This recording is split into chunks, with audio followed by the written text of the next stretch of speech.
All right, Tony. So we were talking mainly about rhythm last night and strumming.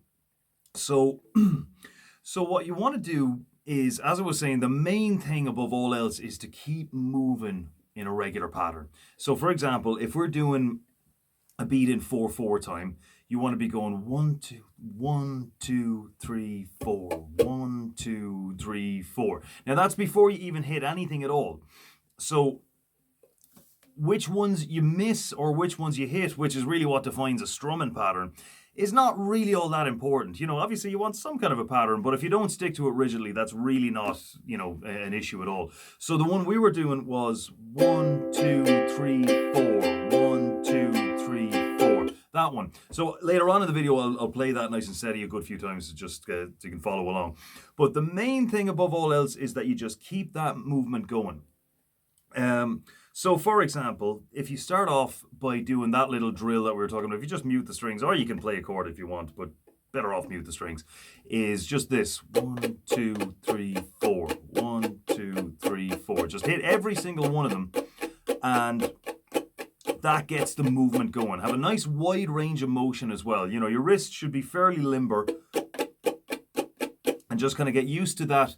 Down, up, down, up, down, without any hesitation or thought or anything like that. Because when we were playing along with it, the only thing that was just a little bit of hesitation before the next bar instead of just flying straight into it. So just a slight interruption in this movement. 4, 1 2 3 4. So there's never any reason to kind of hold still. Just keep churning it out basically. And as I always say, if you hit one that you meant to miss, or you missed one that you meant to hit, it doesn't matter at all. The main thing is that you just keep that movement going no matter what. Okay, so I'll do the 4/4 one first, the Calypso one, and then I'll do the 6/8 one as well while we're here. Okay, so I'm just going to use C all the way through. So here we go. 1 2 3 4.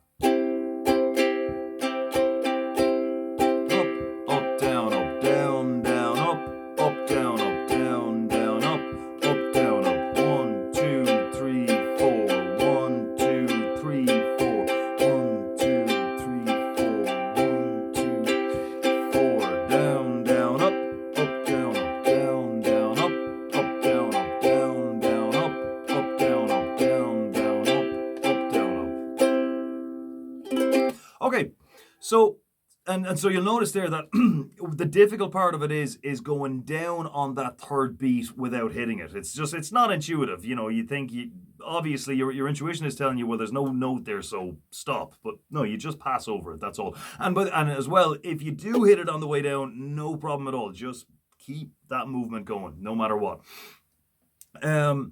So the other one then we did was the 6/8 one, which it's got a different flow to it, obviously, but the principle is exactly the same. You're just going down on the ones that you count, and then optionally hitting it on the way up in between that. And if you want to count those, just call them the and between the ands between the numbers, if you know what I mean.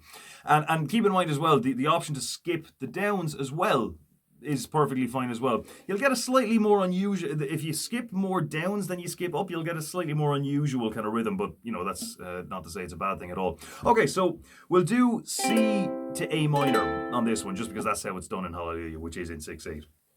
Okay, so 1 2 3 4 5 6 1 2 3 4 5 6 1 2 4 5 6 1 2 3 4 5 6 1 2 and 3 and 4 5 and 6 and 1 3 4 5 6 1 2 3 4 5 6 2 3 4 5 6 1 2 3 4 5 6 1. So you see the way the ups there were kind of different every time. So that's part of the point. So when you're playing along with that, don't worry about that at all. They don't need to coincide exactly, but that 6 every time, that round of 6, that has to be met every time.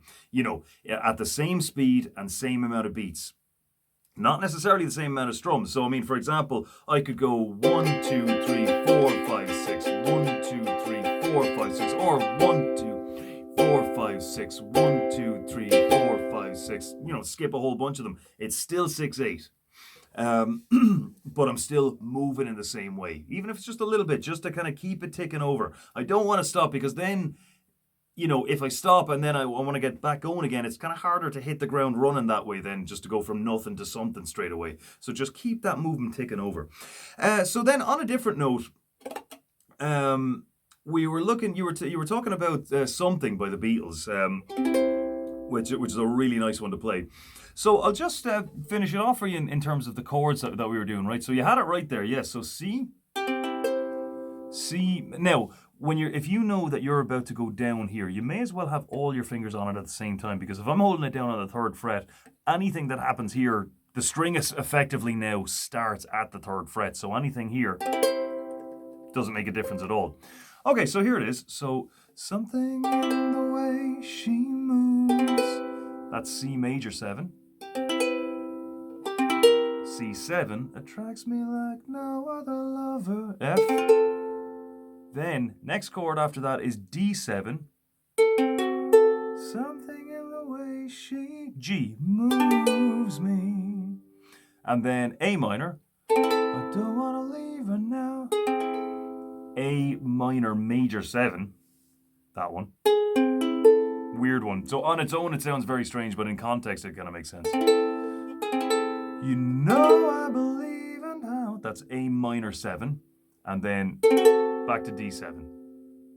And so that's the bulk of the verse. I know that's not the whole song now, but just to kind of finish off that verse. So one more time. C major 7, C7, F, D7, G, A minor major 7, A minor 7, and then D7.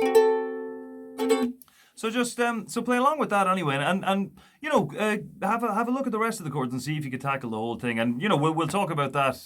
There's a couple of oddball chords in it now in some places, but there's nothing about it that's way out of reach. You know what I mean? But anyway, main thing is just keep swinging away no matter what with that rhythm. All right, Tony, have a good one. I'll see you next time.